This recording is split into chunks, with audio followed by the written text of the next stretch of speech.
Nous ne voyons aucune place pour un compromis. Cette discussion est menée avec un objectif clairement hostile. Ils ne cachent d'ailleurs pas pourquoi ils en ont besoin. Macron, notamment, avec le soutien de Starmer. À mon avis, ils vont bientôt emmener Zelensky faire allégeance à Washington. Drapeaux nationaux des pays fournisseurs de contingents, ou les écussons sur les manches des uniformes, il s'agira toujours de troupes de l'OTAN. Bien que, à mon avis, les Irlandais aient même exprimé leur volonté d'envoyer leurs contingents, comme s'ils n'étaient pas membres de l'Alliance nord-atlantique. Le Canada, bien sûr, ne pouvait pas manquer à l'appel. L'Australie aussi. Une compagnie intéressante se forme. Nous ne resterons certainement pas passifs face à ce genre d'action. Ils expliqueront à Zelensky qu'il doit l'accepter, puis iront voir Trump pour qu'il l'approuve, et tout cela sera ensuite présenté à Poutine. Comment cela se présente-t-il du point de vue du protocole diplomatique? Je comprends que le protocole est une chose conventionnelle, et depuis longtemps dans la diplomatie réelle, ce n'est même plus du protocole, je dirais, mais de la décence. Alors, le monde est à un tournant. On parle de paix pour l'Ukraine, mais à quel prix? Des casques bleus pourraient être envoyés, mais qu'est-ce que cela veut vraiment dire pour l'avenir du pays? Cette vidéo va plonger donc dans les dessous de la politique internationale. L'OTAN, les jeux de pouvoir des leaders européens et surtout la question de la légitimité de ces propositions sans la voix de l'Ukraine. À travers un regard critique sur ces propositions, on va voir si tout ça ne serait pas en fait plus un écran de fumée qu'une véritable solution. Alors reste avec nous jusqu'à la fin pour des conclusions importantes. Et si tu n'es pas encore abonné à la chaîne, fais-le maintenant pour ne plus manquer aucune de nos analyses de ce genre. BBC News. Sergueï Viktorovitch, en Europe, on continue de discuter de l'idée d'envoyer des casques bleus en Ukraine. Dites-nous, s'il vous plaît, Moscou reste-t-elle opposée à cette initiative ou y a-t-il finalement une place pour un compromis dans le cadre du processus de paix? Merci.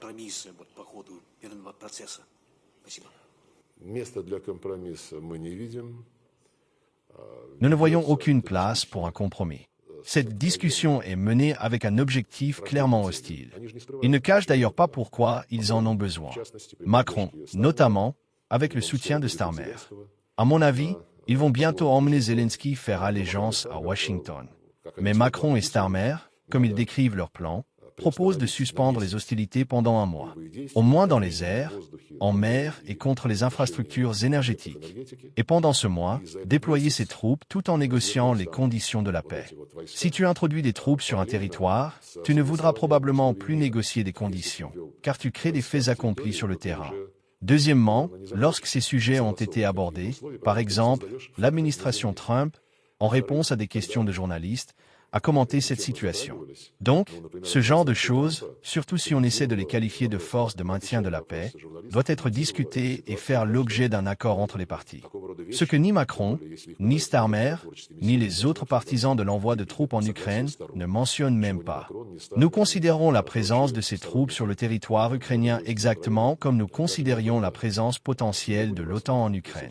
Parce que, quels que soient les drapeaux sous lesquels cette opération est menée, que ce soit celui de l'Union européenne, les drapeaux nationaux des pays fournisseurs de contingents, ou les écussons sur les manches des uniformes, il s'agira toujours de troupes de l'OTAN.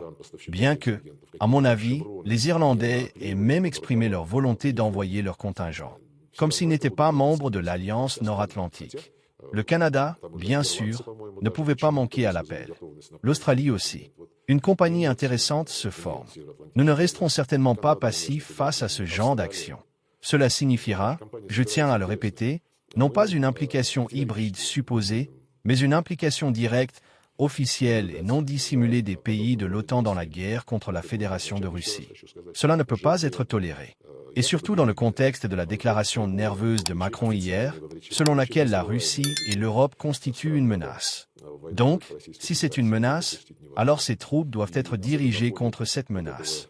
Enfin, la dernière chose que je veux dire à ce sujet.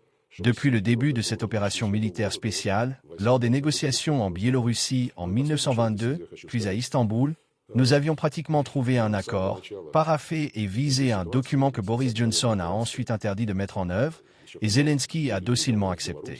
Et jusqu'à présent, on nous dit toujours, Macron dit qu'il est impossible que des négociations aient lieu sans l'Ukraine, que la Russie et les États-Unis s'accordent sur quelque chose, tandis que l'Ukraine et l'Europe resteraient à l'écart. Rien ne peut être fait sans l'Ukraine et l'Europe. Pas un mot sur l'Ukraine sans l'Ukraine. Mais pendant tout ce temps, ces différents forums que l'Occident a activement promus et organisés pour discuter tantôt de la formule de paix de Zelensky, tantôt de la formule de la victoire. Maintenant, il a inventé une nouvelle initiative sous un nouveau nom. En réalité, il discutait de la Russie sans la Russie. C'est une mentalité coloniale, néocoloniale, pour le dire simplement, c'est de la grossièreté qu'il considère comme un comportement normal. C'est-à-dire, pas un mot sans l'Ukraine, mais sans la Russie, pas de problème. Ils se vantent maintenant, Starmer et Macron, qu'ils vont concocter quelque chose sur le papier.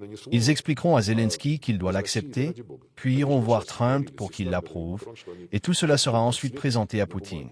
Comment cela se présente-t-il du point de vue du protocole diplomatique? Je comprends que le protocole est une chose conventionnelle, et depuis longtemps dans la diplomatie réelle, ce n'est même plus du protocole, je dirais, mais de la décence. La décence a été piétinée par l'Occident depuis longtemps, donc il n'y a rien de surprenant à cela. Mais j'entends des voix raisonnables, y compris au sein de l'OTAN et de l'Union européenne, qui comprennent que Macron, pour sauver sa réputation, désespérément écrasée en France, pourrait se livrer à des actes totalement irréfléchis.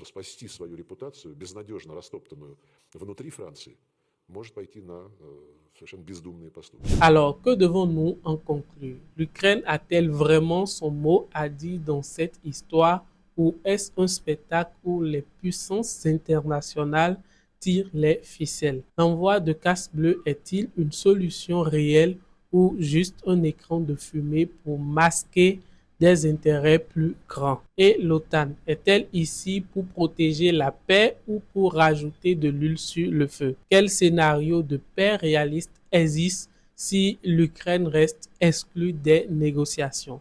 J'attends vraiment vos opinions dans les commentaires. Que feriez-vous à la place donc des leaders européens dans ces cas? Et est-ce qu'on peut vraiment parler de paix ici sans un accord complet avec l'Ukraine? Surtout, si vous avez trouvé cette analyse utile, n'oubliez pas de vous abonner à la chaîne pour d'autres vidéos qui décortiquent l'actualité brûlante dans le monde. Je serai dans les commentaires moi-même pour échanger avec vous et répondre à toutes vos réflexions. On y go.